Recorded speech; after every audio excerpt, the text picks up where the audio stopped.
Hello dear student. तो हम start करने वाले हैं अपने क्लास 11 का चैप्टर 3 जिसका नाम है प्लांट किंगडम। तो यहाँ हम बात करने वाले हैं प्लांट किंगडम क्लासिफिकेशन की।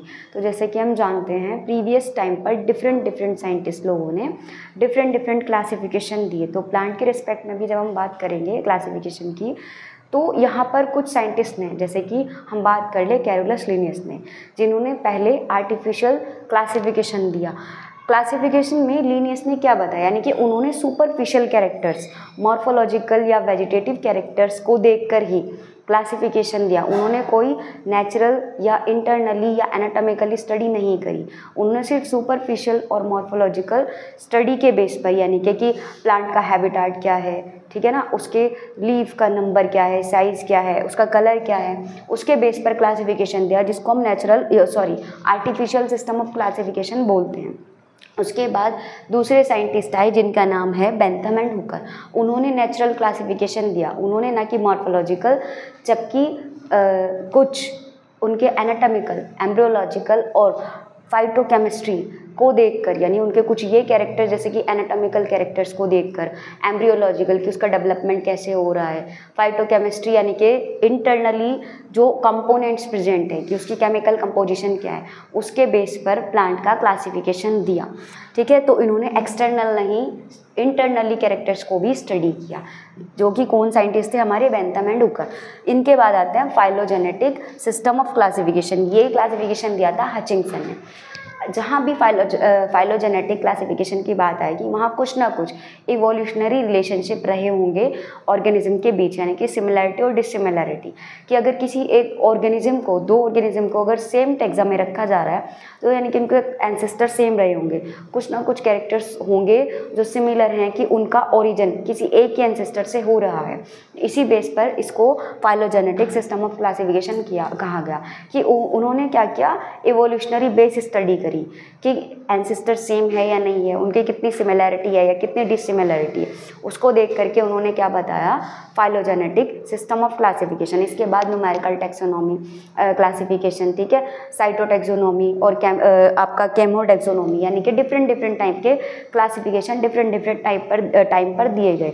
जैसे कि साइटोटैक्सोनॉमी के बारे में बात करें तो साइटो मतलब सेल, साइटो क्या डिनोट कर रहा है यहाँ पर, सेल को डिनोट करता है, यानी कि सेल की स्टडी, उसके अंदर क्रोमोसोम कैसा है, क्रोमोसोम के नंबर, क्रोमोसोम कितने हैं, क्रोमोसोम के नंबर क्या रहेंगे, क्रोमोसोम का स्ट्रक्चर कैसा रहेगा, यानी कि सेल की अंदर की इंफॉर्मेशन को स्टडी करने के बाद हमने इसको कहा साइटोटैक्सोनॉमी, डिफरेंट टाइप का क्लासिफिकेशन। अब कीमोटैक्सोनॉमी में प्लांट के अंदर जो केमिकल प्रेजेंट है उन कॉन्स्टिट्यूट को डीपली स्टडी करने के बाद आपको साइटोटैक्सोनॉमी दी गई। तो डिफरेंट टाइम पर डिफरेंट साइंटिस्ट लोगों ने प्लांट को अपने तरीके से क्लासीफाई किया। ठीक है, तो अब हम बात करते हैं plant kingdom. Plant kingdom broad एक कैटेगरी है, एक रैंक या टैक्सा जिसको बोलते हैं। किंगडम एक ब्रॉड टाइप का टैक्सा है जिसमें कि, और ठीक है, जैसे जैसे हम स्टडी करेंगे डिफरेंट टाइप के टैक्सा या डिवीजन कह लीजिए, उसके अंदर हमें देखने के लिए मिलेंगे। सबसे प्रिमिटिव जो प्लांट, जब हम प्लांट किंगडम को स्टडी करते हैं तो उसमें बात आती है एल्गी, जो प्रिमिटिव प्लांट के अंदर जिसको हम रखते हैं। एल्गी जो है सबसे सिंपल प्लांट है, ठीक है ना, सबसे सिंपल होगा, क्लोरोफिल बियरिंग। अगर बात क्लोरोफिल बियरिंग की हो रही है तो यानी कैसा होगा, ऑटोट्रॉफिक होगा, टोटली एक्वाटिक है, यानी कि इसका हैबिटेट भी कैसा होगा, एक्वाटिक, और रिप्रोडक्शन भी ये कैसे करेगा, अपनी लाइफ स्पान को कैसे करेगा, एक्वाटिक एनवायरनमेंट में ही करेगा। मॉइस्ट जो एरियाज होंगे, जैसे स्टोन हो जाते हैं, ठीक है, और अपना मॉइस्ट एरिया जितने भी होंगे, सॉइल, मॉइस्ट सॉइल कह लीजिए, या वुड जो मॉइस्ट रहती है, पानी के अंदर रहते हैं, ठीक है ना, उनमें ही एल्गी ग्रो करेगा, यानी जहाँ पर भी इसको नमी मिलेगी वहीं ये ग्रो करेगा। ये बहुत ही सिंपल स्ट्रक्चर है, थैलॉइड। अब यार थैलॉइड का मतलब क्या है, थैलॉइड का मीनिंग है कि ट्रू रूट, स्टेम और लीफ इसमें देखने के लिए नहीं मिलेगी। राइजोम लाइक स्ट्रक्चर मिलेंगे, जैसे कि ये लीफ लाइक स्ट्रक्चर होगा, ठीक है, और कुछ ऐसे स्ट्रक्चर देखने के लिए मिलेंगे जो किसी सबस्ट्रेटम से इसको अटैच करवाने में हेल्प करते हैं। ट्रू रूट या स्टेम या लीफ हमें देखने के लिए नहीं मिलता है। एक सिंपल सा स्ट्रक्चर है एल्गी का। ये माइक्रोस्कोपिक ऑर्गेनिज्म से लेकर, यानी क्लेमाइडोमोनास जैसे हम बात कर लेते हैं, ठीक है, क्लेमाइडोमोनास से लेकर के ये मैसिव प्लांट बॉडीज जो हमें ओशन में देखने के लिए मिलती है, जिसको हम मैरीन कैल्प भी कहते हैं, हम लोगों को देखने के लिए मिल सकती है एल्गी में, यानी क्या करेंगे, एग्रीगेट होते चले जाएंगे और एक ह्यूज या मैसिव प्लांट बॉडी का फॉर्मेशन करेंगे। उसके बाद हम बात करते हैं रिप्रोडक्शन। प्लांट में जो रिप्रोडक्शन होता है वेजिटेटिव तरीके से भी होगा, असेक्सुअल तरीके से भी होगा और इसका सेक्सुअल टाइप भी होगा। जो आपका वेजिटेटिव रिप्रोडक्शन है वो फ्रेगमेंटेशन के थ्रू होता है, ठीक है ना, फ्रेगमेंटेशन के, जैसे हम स्पाइरोगायरा में बात कर लेते हैं। जो आपका असेक्सुअल रिप्रोडक्शन है वो होगा स्पोर्स के थ्रू, मोटाइल स्पोर बनेंगे जिनको हम जू स्पोर बोलते हैं। असेक्सुअल रिप्रोडक्शन में स्पोर बनेंगे जो कि मोटाइल हैं जिनको हम क्या बोलते हैं, जू स्पोर। और जो आपका सेक्सुअल रिप्रोडक्शन होगा वो गैमेट्स के थ्रू होगा, ठीक है ना। गैमेट्स भी डिफरेंट टाइप के होते हैं, जैसे कि आइसोगैमस जिसमें सिमिलर साइज के हमें गैमेट देखने के लिए मिलेंगे।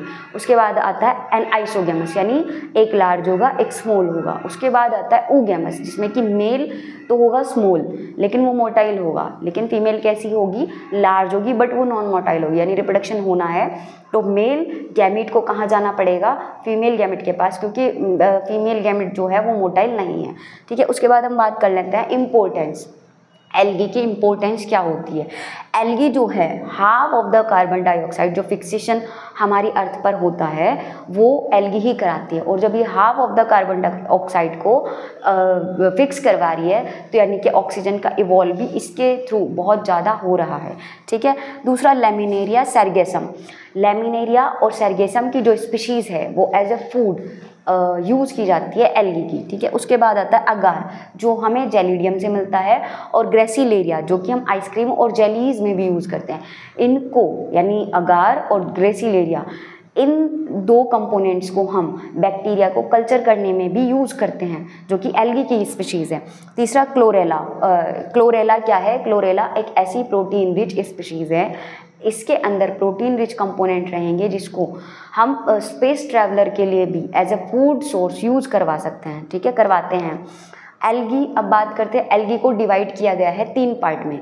एक होता है क्लोरोफाइसी, क्लोरो से जहाँ भी हम क्लोरो बात करते हैं तो हमें याद रखना चाहिए कुछ ना कुछ ग्रीन एल्गी के बारे में बात हो रही होगी। क्लोरोफाइसी यानी ग्रीन एल्गी, फियोफाइसी यानी ब्राउन एल्गी, रोडोफाइसी, फियो यहाँ पर याद रखना ब्राउन एल्गी के लिए और रोडो याद रखना आर से आप रेड एल्गी के लिए। क्लोरो जहाँ भी आएगा वहाँ ग्रीन एल्गी के बारे में बात हो रही होगी।